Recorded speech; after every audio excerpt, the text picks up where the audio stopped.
Je donne la parole à Madame Geneviève Garrigos du groupe Paris en commun. Merci Madame la maire, mes chers collègues. Conseillère de Paris, je suis... S'il vous plaît, merci. Conseillère de Paris, je suis comme vous toutes et tous ici, aussi et avant tout une élue de mon arrondissement, le 20e. Cet arrondissement, j'ai appris à en connaître les réalités et les besoins si variés, particulièrement s'agissant des 42% de sa population qui réside dans les quartiers politiques de la ville. Et je voudrais vous parler aujourd'hui d'une association ancrée dans ce territoire qui accompagne sans faillir celles et ceux qui sont le plus éloignés de l'insertion, de l'accès à leurs droits et de la langue française. L'aide qu'elle apporte peut faire toute la différence pour ces personnes, souvent des jeunes qui ne savent pas vers qui se tourner et trouvent auprès de la FASTI une écoute et un accompagnement inconditionnel.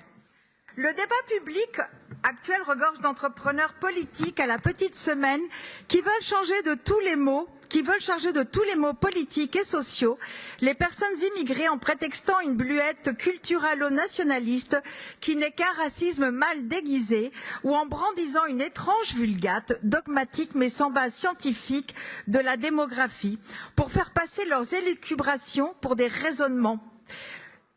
Comme beaucoup ici, je me désole qu'aujourd'hui encore l'immigration soit présentée par certains comme un problème et que cette notion fausse nous empêche d'aller... Merci.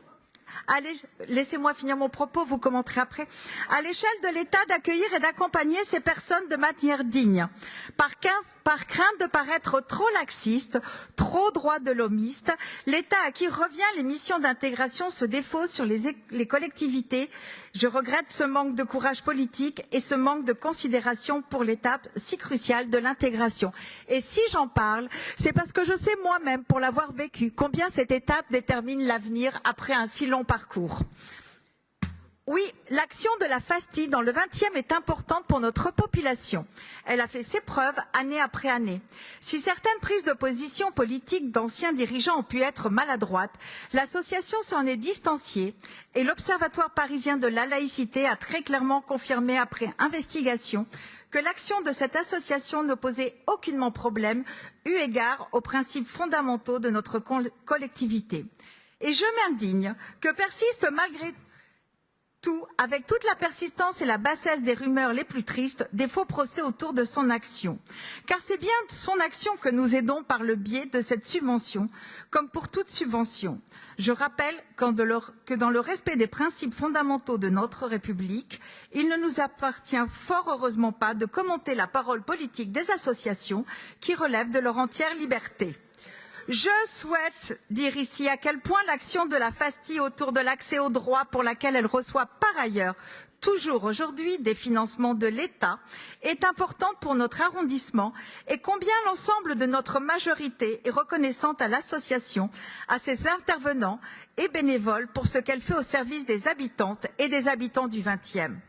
En particulier, l'association propose tous les 15 jours à la bibliothèque Assia Djebar, principal lieu ressource du quartier Porte du 20e, une permanence autour du droit des étrangers et des droits sociaux, de manière à aller vers les personnes qui en ont le plus besoin et de travailler avec le personnel de la bibliothèque qui, lui, souhaite le maintien de cette action. L'association propose également des cours de français, si essentiels pour accéder aussi bien à l'intégration qu'à l'expression citoyenne et à tous les trésors de notre littérature, notamment ceux de la bibliothèque Assia Djebar, et nourrir sa pensée de celle universelle de celles et ceux qui ont pris la plume.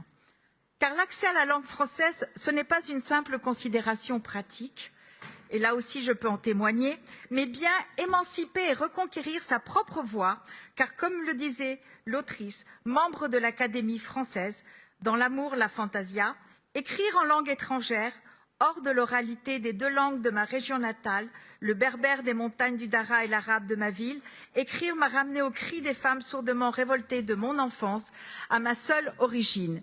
Écrire ne tue pas la voix, mais la réveille, surtout pour ressusciter tant de sœurs disparues. Je vous remercie pour votre soutien à cette délibération.